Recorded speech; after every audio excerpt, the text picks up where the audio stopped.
briefly address before we head out of here, Rob? I know we've talked about it a little bit, and I know you want to head out of it, but I think it's important for us to maybe discuss in more detail, at least before we head out. The Lou DiBella interview with IFL TV.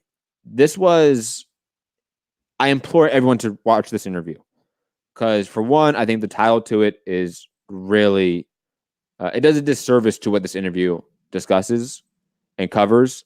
The fact that this headline is just a clickbait title of, I don't see you guys asking these questions of Eddie Hearn, when that was, in my opinion, the least material thing that he discussed in this interview.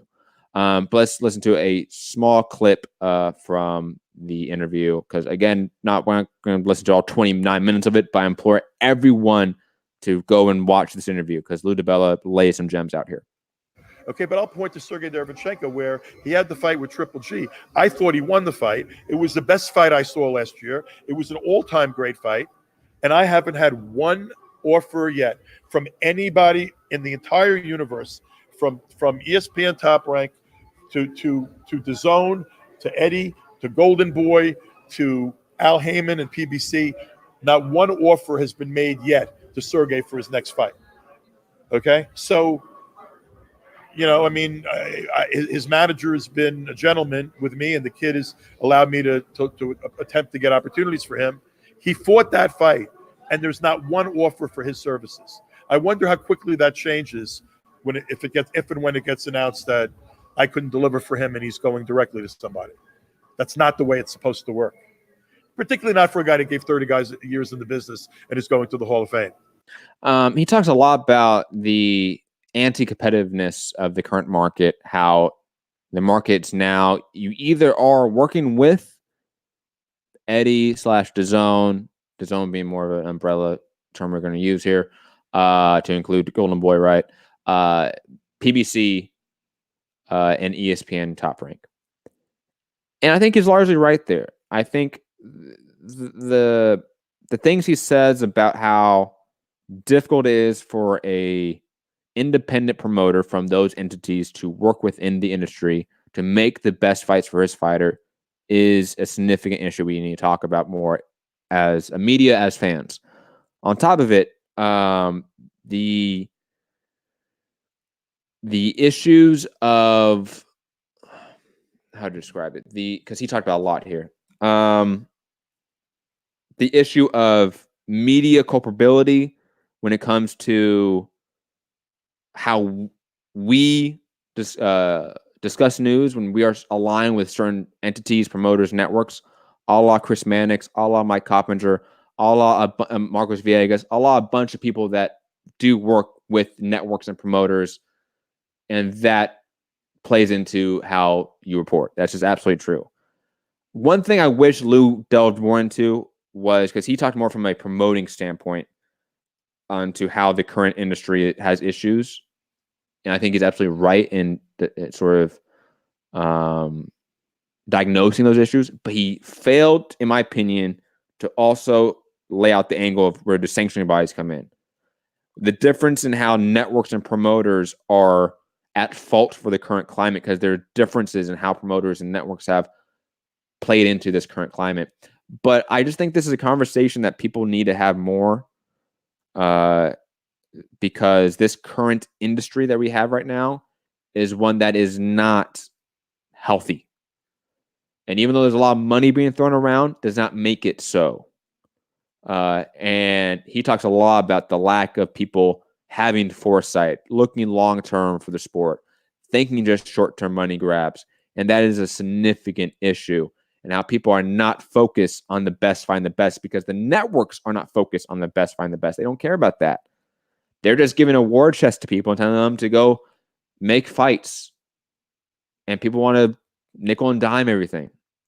Guys, thoughts on this Lou DiBella interview before we head out of here? Because it's going to be the last thing we discuss on this show. Gary, Rob? First, I'm shocked. When Lou DiBella said he's still in his 50s, I thought the guy was like 70. He looks awful for his age. But that aside, what he said about Derevyanchenko is like a disaster. It's everything that's wrong with boxing. He's the guy that beat Triple G.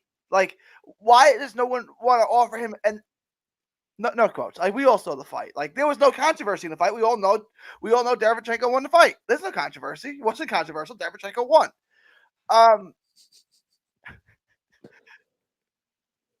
That's your point. And that's a shame, right? Here's a guy that should, like, if he doesn't go straight into a title fight, here's a guy that should be in big negotiations for another big fight, a Murata, something like that. Rob Brand, let him go fight someone like that. But like, there's no call at all for Derevchenko, who gives you nothing but fun fights and just beat Triple G. That's rough. I mean, it doesn't project well for the sport as a whole. I agree. Rob? Yeah, I mean, Lou's always spiky, right, in conversations, but he kind of really bit back at the interviewer on this one, and he's frustrated. Yeah, it was. I mean, the guy wasn't taking any offense to it. He sort of handled it well. He's sort of like, you ask straight questions, you're going to get straight answers, blah, blah, blah. And he's like, yeah, that's fine. I'm enjoying it. He's like, I think Lou is extremely frustrated with the industry. Yeah, I've had personal conversations with him. Shut out. I think he feels he's being shut out. Yeah.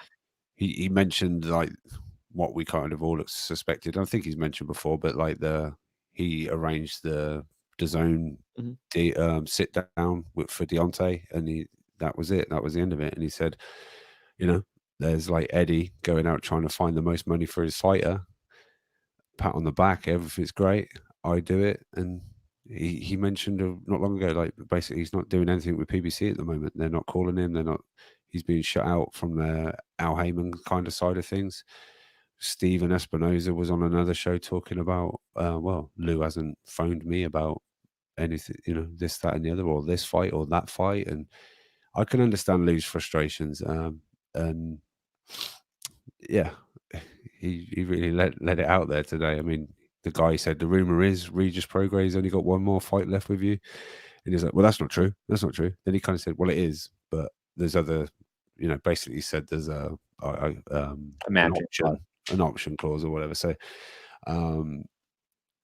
yeah. And he said, but the minute he goes somewhere else, that will be reported, but blah, blah, blah, he was really on one, but yeah, he made some points. It was an interesting interview. Like you said, I definitely encourage people just to go and listen, go and watch it, because he's an animated character. He sort of wears his heart on his sleeve, and he'll say it straight. Mm-hmm. I think there was only like 5 or 6 F-bombs in this one.